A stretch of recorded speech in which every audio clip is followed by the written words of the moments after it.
Before we explore some very subtle sutras that Shiva is imparting to Parvati, we will do certain preparatory steps which will, in a way, break something in you.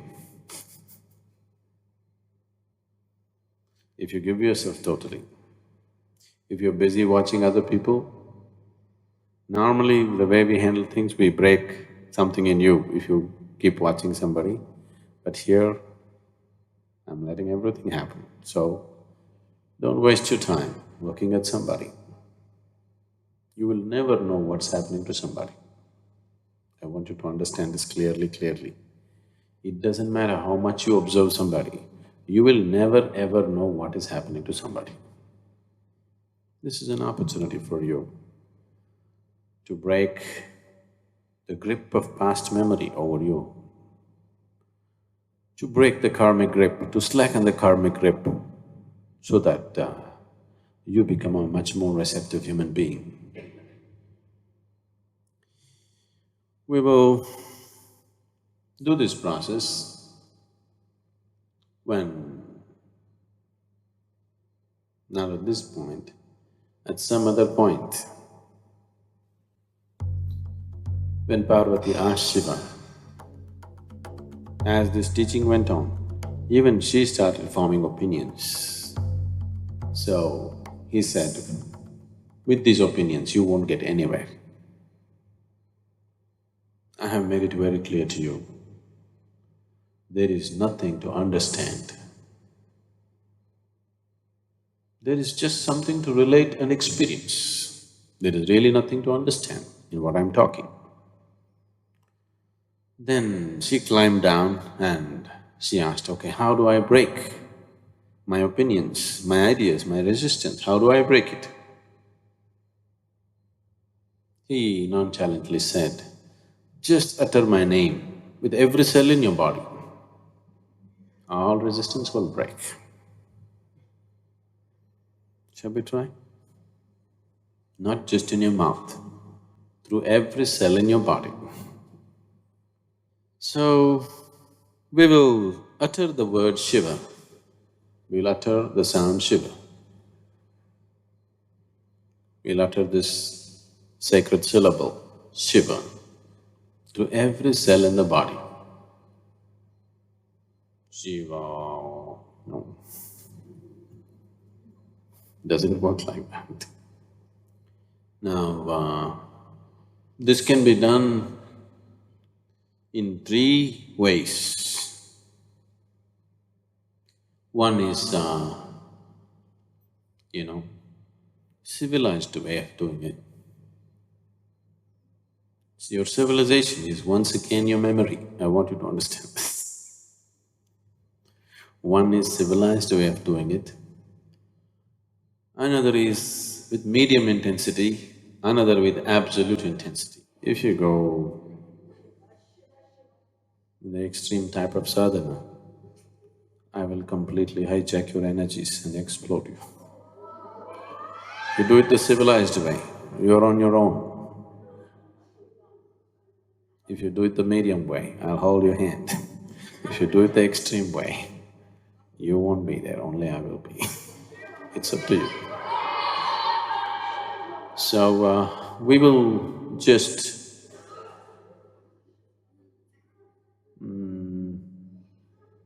if we don't make our energies a little fluid, the subtler part of the sadhana will be just empty words. You will not know anything of it.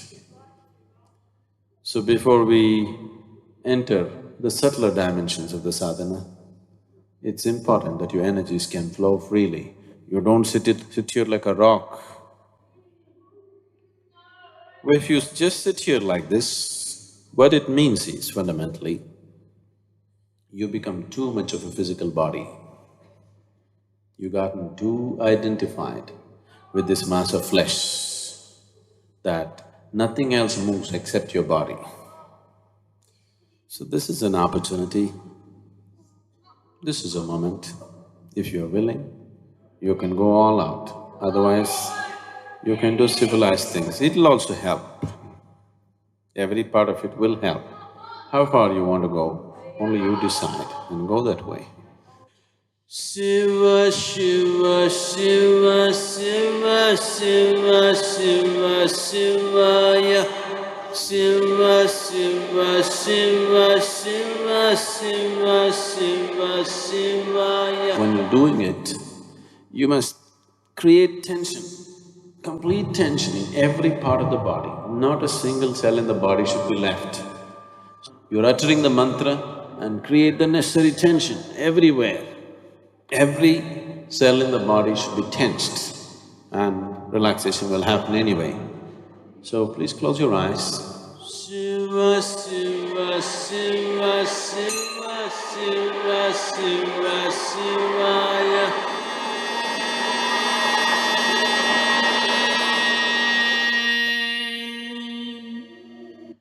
You will utter this mantra, a joyful utterance of this mantra.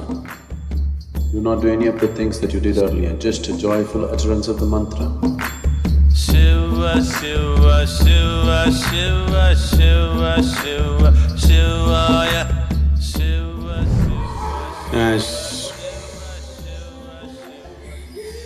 Devi shifted from one emotion to another, she progressed from one dimension of expression to another. When she came into her furious form, she became uncontrollable. She went into a spree of destruction. To arrest this destruction, Shiva himself, among all the destruction that was happening, he himself went and did lie down on the ground like a dead body to stop Devi from the spree of destruction. In her fury, she even killed him.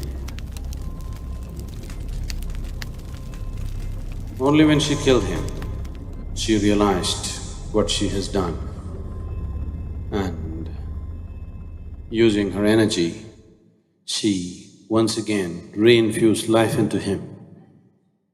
This dimension of transformation from what was Shava, Shava means an inert corpse, she once again brought back the Shava to become Shiva, infused life and raised him to his highest pitch. Then she sat with him and said, all these emotions, you say, is not me. Because as a part of the sutra, Shiva said, all these emotions are not you. They are just a play of energy. You say, all these emotions are not me, but in my experience, it looks like these emotions are my very nature.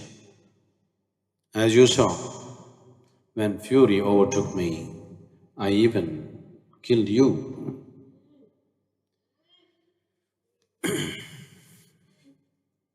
Shiva said, you're well beyond these things.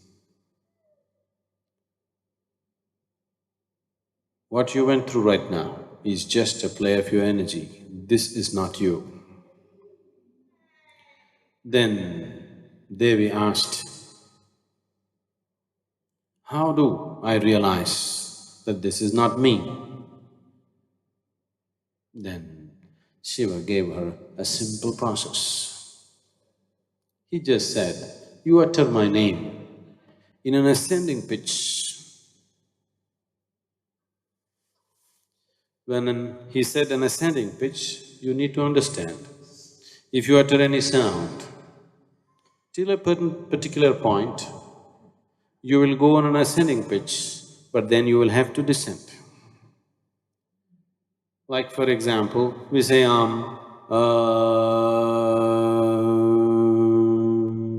It's a descending pitch. Almost every sound ends with a descending pitch. He said, you utter my name in an ascending pitch, in an ever-ascending pitch, no descendants. You will know that what you went through right now is not you, they're just a play of energies. So right now, we will utter the sound Shiva in an ascending pitch. An ascending pitch means you have to give yourself totally to this. There are a few of you who are too busy watching other people. This is not about them, this is about you. You close your eyes, give yourself 100% to this sound, take in as much breath as you can and utter the sound Shiva in an ascending pitch. Shiva.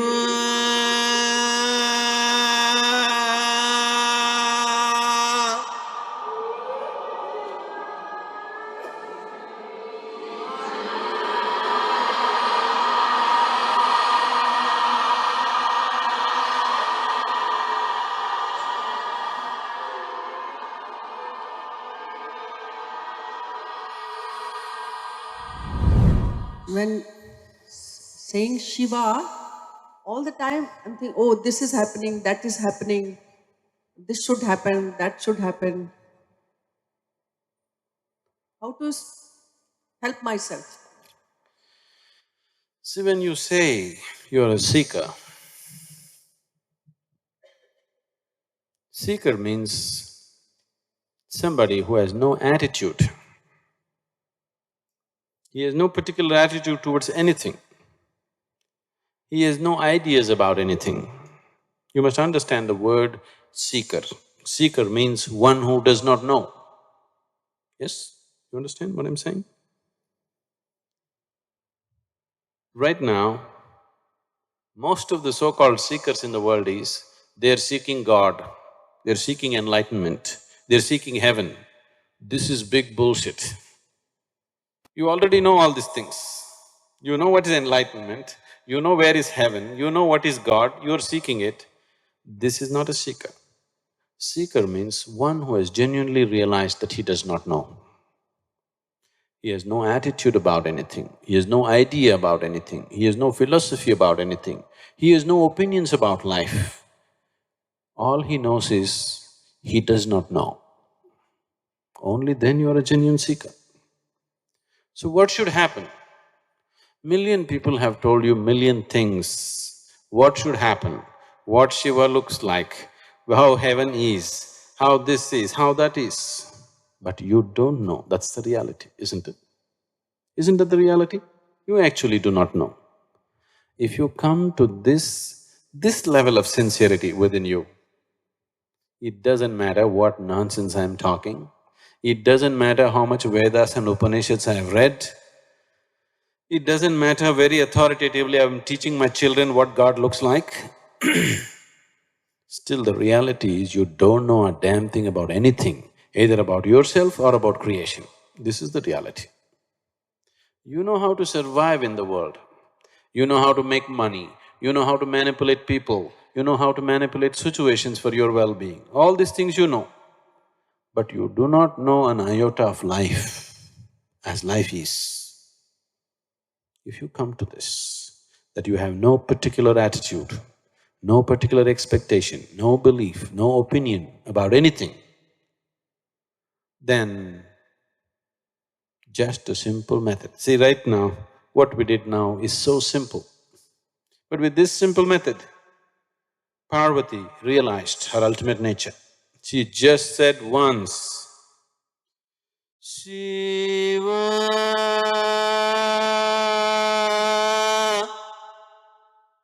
She was there. She didn't go on Shiva, Shiva, Shiva. Just once. Why did it work like that for her? Why are we yelling and not happening? It's just the level of receptivity. Receptivity simply means that you don't clutter yourself with ideas, you don't clutter yourself with your own opinions, emotions and thoughts. You are a seeker. When you say you're a seeker, you have come to this understanding, I do not know, I really do not know, then whatever thoughts come, it's of no significance. Only when you think, I know, your thoughts are very important, isn't it? Isn't it so? See, only when you somewhere think, I know, then your thoughts and emotions become very significant.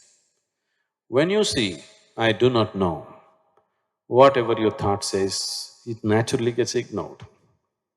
That's why from day one I'm telling you, one simple method that you have to do is, look at all your great ideas that impresses everybody around you and see they are all utterly stupid. They are actually. Look at all your great emotions which fools everybody around you and see they are utterly stupid. Look at everything about you and see that it's all utterly stupid. If you think it's smart, you cannot drop it. The moment you identify this as intelligence, there is no way you are going to keep it aside. Only when you see, I am utterly stupid, then your thoughts, your emotions, everything will just sit by the side. Now, explosion will happen. Whatever thoughts come, it's of no significance.